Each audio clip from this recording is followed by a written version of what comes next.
L'Himalaya compte certains des plus hauts sommets du monde, dont le mont Everest. Il n'est donc pas surprenant que les avions aient des problèmes pour naviguer dans cette région. Mais pourquoi les avions commerciaux y sont-ils carrément interdits de vol? Pour commencer, ces montagnes ont une hauteur moyenne de plus de 6100 mètres. Le mont Everest, la plus haute montagne du monde, s'élève à 8850 mètres au-dessus du niveau de la mer. La zone est accidentée, remplie de neige et ne comporte presque aucune surface plane. En cas de dépressurisation soudaine de la cabine, il serait vraiment difficile d'effectuer un atterrissage d'urgence, car il n'y a littéralement aucune zone plate. De plus, l'environnement pauvre en oxygène à une telle altitude signifie qu'il y aura très probablement beaucoup de turbulences.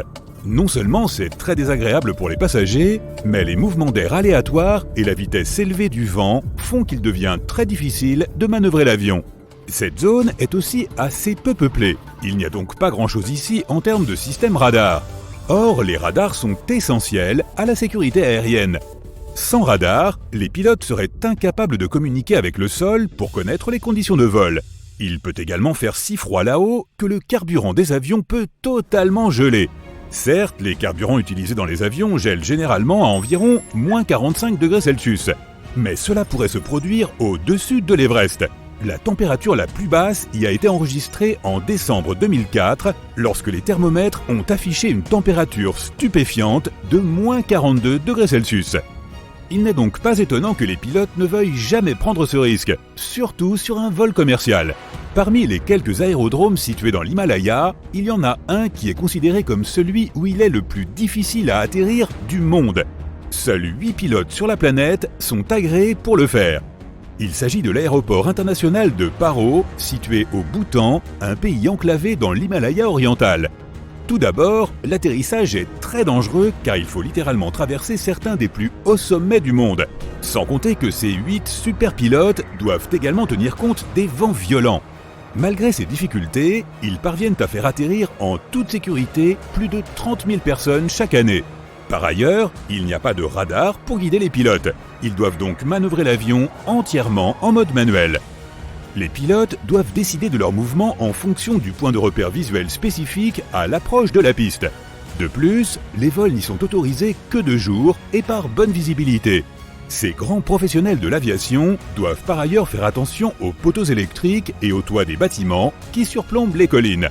Cela signifie qu'ils doivent souvent faire se faufiler leurs avions entre les pics montagneux à des angles de 45 degrés avant de se poser rapidement sur la piste. Pas étonnant que seules 2 compagnies aériennes desservent l'aéroport international de Paro. Outre ces pilotes commerciaux, il existe aussi des pilotes d'hélicoptères de sauvetage spécifiquement entraînés, qui ont passé la majeure partie de leur carrière à plus de 6000 mètres dans le ciel.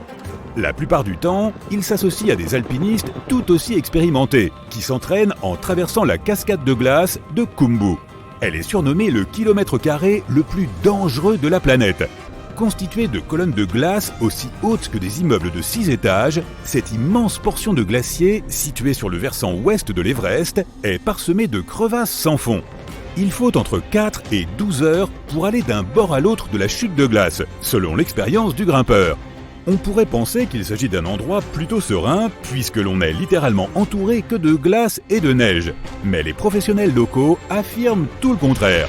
Un vétéran de l'Everest a déclaré que le bruit était en fait la pire partie du travail.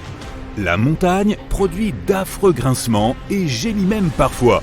Les gens ont souvent l'impression qu'elle leur parle, les avertissant des périls de cet environnement. Le mont Everest n'est pas la seule zone interdite de vol au monde. Étonnamment, les parcs Disney font également partie de ce club exclusif. Tu ne pourras donc jamais regarder par le hublot de ton avion et admirer la beauté des châteaux de contes de fées de Disney depuis le ciel. Ces dernières années, de nombreuses attractions touristiques très fréquentées, dont les parcs Disney, ont en effet renforcé leurs mesures de sécurité afin de s'assurer que leurs visiteurs soient le plus en sécurité possible. Ainsi, aucun avion n'est autorisé à approcher à moins de 900 mètres de Disneyland en Californie ou de Disney World en Floride. Il s'agissait initialement d'une interdiction temporaire, mais cette règle est devenue définitive en 2003.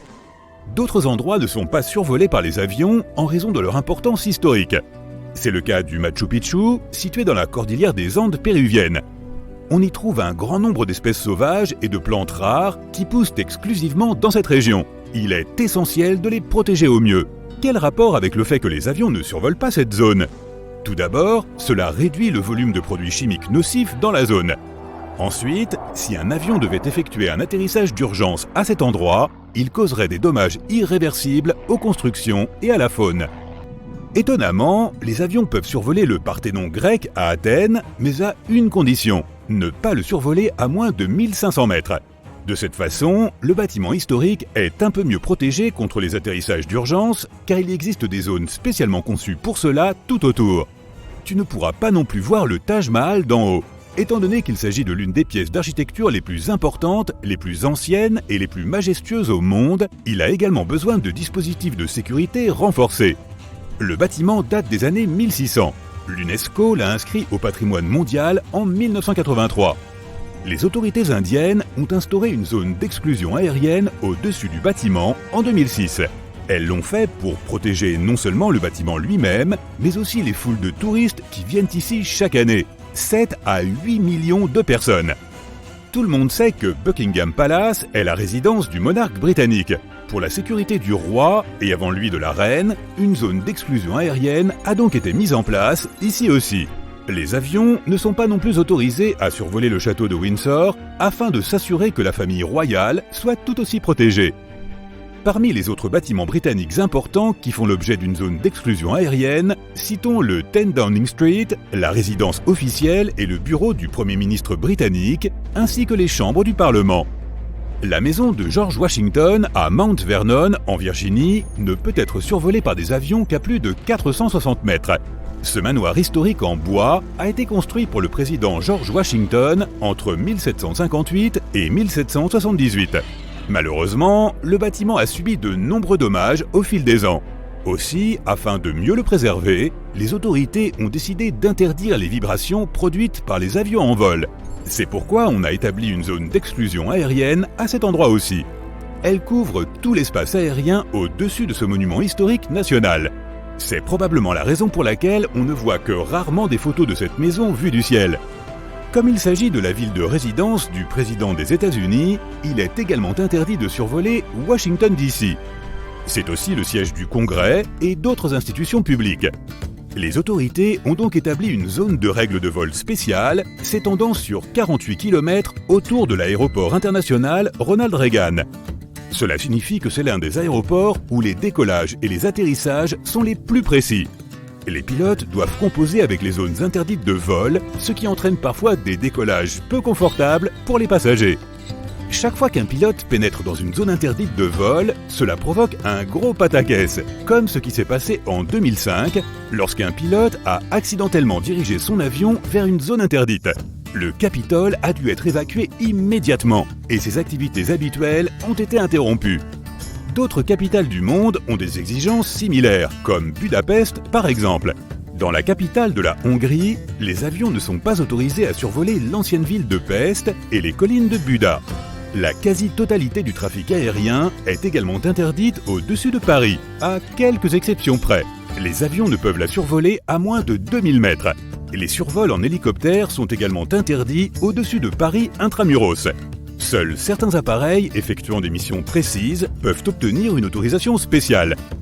En général, les avions de tourisme ne sont pas non plus autorisés à proximité de l'île de Manhattan, en partie à cause des très hauts bâtiments qui s'y trouvent et du risque additionnel de collision. Mais surtout parce que les trois grands aéroports de New York, John Fitzgerald Kennedy, Newark Liberty et LaGuardia, sont très proches les uns des autres. Le trafic aérien dans cette zone doit donc être parfaitement étudié pour éviter que les avions ne se croisent.